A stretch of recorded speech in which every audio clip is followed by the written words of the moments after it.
Fils et filles du bon Dieu, pour le salut de grâce et de bénédiction en tout un chacun de vous pour ce mardi de la deuxième semaine du temps ordinaire, année liturgique, c'est Hébreux, le chapitre 6, versets 10 à 20. Fils et filles du bon Dieu. L'auteur encourage à l'optimisme, fils et filles du bon Dieu. Il ne faut pas avoir peur de Dieu, surtout quand on essaie de l'aimer en aimant nos frères et sœurs, fils et filles du bon Dieu. Formule remarquable où la charité fraternelle est la preuve et l'expression de l'amour à l'égard de Dieu.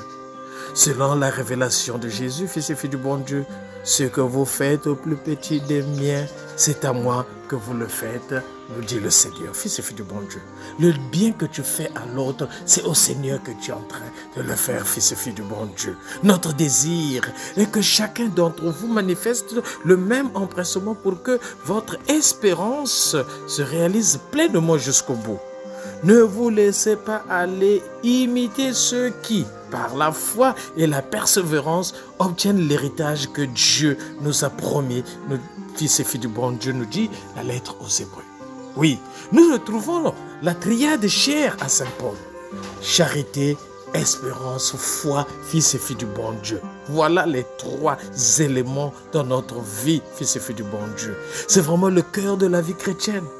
Aimer, tenir ferme, croire, fils et filles du bon Dieu. Ces trois vertus sont intimement liées et s'appuient sur les promesses de Dieu, fils et filles du bon Dieu. Quand Dieu fit à Abraham la promesse, comme il ne pouvait jurer par personne de plus grand, il jura par lui-même. Fils et filles du bon Dieu, oui. Notre assurance n'est pas en nous-mêmes, mais en Dieu. L'engagement de Dieu est inconditionnel. Ce n'est pas un contrat bilatéral. Donne pour que je donne. Donnez, donnez. Non, fils et filles du bon Dieu. C'est un contrat, fils et filles du bon Dieu, qui tient toute sa solidarité de l'engagement unilatéral d'une des deux parties. Dieu. Fils et filles du bon Dieu. Dieu est ainsi engagé doublement, de façon irréprochable, et il ne peut absolument pas mentir. Fils et filles du bon Dieu. Oui, fils et filles du bon Dieu, l'espérance chrétienne n'est pas un simple espoir humain, s'appuyant sur l'hypothèse que tout finira par s'arranger ou sur la chance qui mélange à peu près à égalité des réussites et des échecs. Non, fils et filles du bon Dieu, l'espérance n'est pas non plus une attitude optimiste pour tempérament heureux. Elle subsiste quand tout semble s'écrouler, fils et filles du bon Dieu, car elle s'appuie uniquement sur la foi, sur Dieu fidèle à ses promesses, fils et filles du bon Dieu.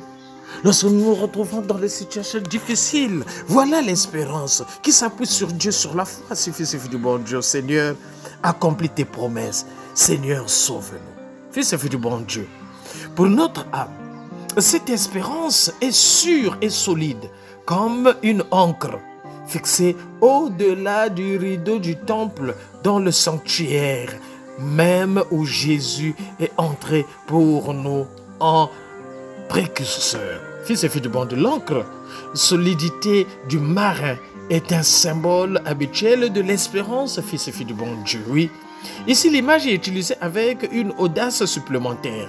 Notre encre est déjà enracinée dans les cieux. Il suffit de tirer sur le filin pour y aboutir à coup sûr. Ma barque est déjà accrochée au ciel, fils et filles du bon Dieu. L'auteur aujourd'hui, la lettre aux Hébreux, veut une fois de plus rassurer ses auditeurs hébreux, rassurer chacun de nous, fils et filles du bon Dieu. Vous êtes frustrés de la liturgie du temple, mais ne regrettez rien, car votre encre Jésus entraîne à sa suite tout le peuple nouveau dans le Saint des Saints, le sanctuaire derrière le voile du temple, où seul pénétrait jadis le grand prêtre. Et Jésus-Christ est là pour chacun de nous, pour nous donner une nouvelle vie, fils et filles du bon Dieu. L'évangile de ce matin marque le chapitre 2, versets 23 à 28. C'est la suite du conflit avec les pharisiens, fils et filles du bon Dieu. Premièrement, Jésus et ses disciples remettent les péchés. Deuxièmement, Jésus et ses disciples ne jeûnent pas. Troisièmement, Jésus et ses disciples sont très larges d'esprit face au sabbat. Fils et filles du bon Dieu, le texte nous dit, un jour de sabbat, Jésus marchait à travers des champs de blé et ses disciples, chemin faisant, se mirent à arracher les épis. Les pharisiens lui disaient, regarde ce qu'ils font le jour du sabbat. Ce n'est pas permis, fils et filles du bon Dieu. Le grand critère légaliste et formaliste est lâché. Permis, défendu. Souvent, moi aussi, fils et filles du bon Dieu, je suis un pharisien. Et chacun de nous sommes des pharisiens dans notre vie, dans notre personne, dans notre jugement sur les autres. Nous sommes des pharisiens, fils et filles du bon Dieu. Chaque fois que ma seule référence est la loi prise pour elle-même, est-ce que j'ai le droit de faire ceci ou cela? Jusqu'où peut-on aller sans péché? Fils et filles du bon Dieu, regardez notre regard sur les autres. Par exemple, je n'ai pas volé, mais je l'ai pas privé de ce qu'il attendait de moi. Fils et filles du bon Dieu, je n'ai pas tué, mais j'ai un regard qui tue. Je n'ai pas fait du mal, mais je ne cause pas avec telle ou telle personne. Non, fils et filles du bon Dieu, essayons de nous ressaisir, fils et filles du bon Dieu. Je n'ai ni tué, ni meurtre, mais je l'ai pas fait souvent souffrir par mes paroles ou mon silence, par mes critiques ou mon indifférence. Fils et filles du bon Dieu, c'est aussi tuer. Lorsqu'on critique, lorsqu'on exclut l'autre, c'est aussi le tuer, fils et filles du bon Dieu. Non, ne prenons pas ce chemin. Fils et filles du bon Dieu. Jésus, dans le texte, répond. David, lorsqu'il fut dans le besoin et qu'il eut faim, entra dans la maison de Dieu et mangea les pains de l'offrande que seuls les prêtres peuvent manger, et il en donna à ses compagnons. Fils et filles du bon Dieu, quel renversement de valeurs, quelle nouveauté! Le partage est simplement humain. La vie de l'homme en plus de prix aux yeux du Seigneur que les observances légales, fils et filles du bon Dieu. En passant en revue les différents actes de notre journée, de ma journée, de ta journée, essayons de nous demander à la lumière de la parole d'aujourd'hui, Seigneur, c'est à quoi tu tiens de plus? C'est à quoi le Seigneur tient de plus? Essayons d'examiner notre vie, fils et filles du bon Dieu. Jésus ajoute, le sabbat a été fait pour l'homme et non l'homme pour le sabbat. La loi, elle est loi pour chacun de nous, mais nous ne sommes pas esclaves de la loi. Nous ne sommes pas esclaves du sabbat, fils et filles du bon Dieu. Et celui qui nous libère, c'est Jésus-Christ. Oui, la loi est faite pour l'homme et non pas l'inverse, fils et filles du bon Dieu. Oui, nous allons en voir l'application. Une fois de plus, dans notre vie, la loi, elle est là. Non pas pour faire de nous des esclaves, mais nous avons été libérés par Jésus-Christ, fils et fille du bon Dieu.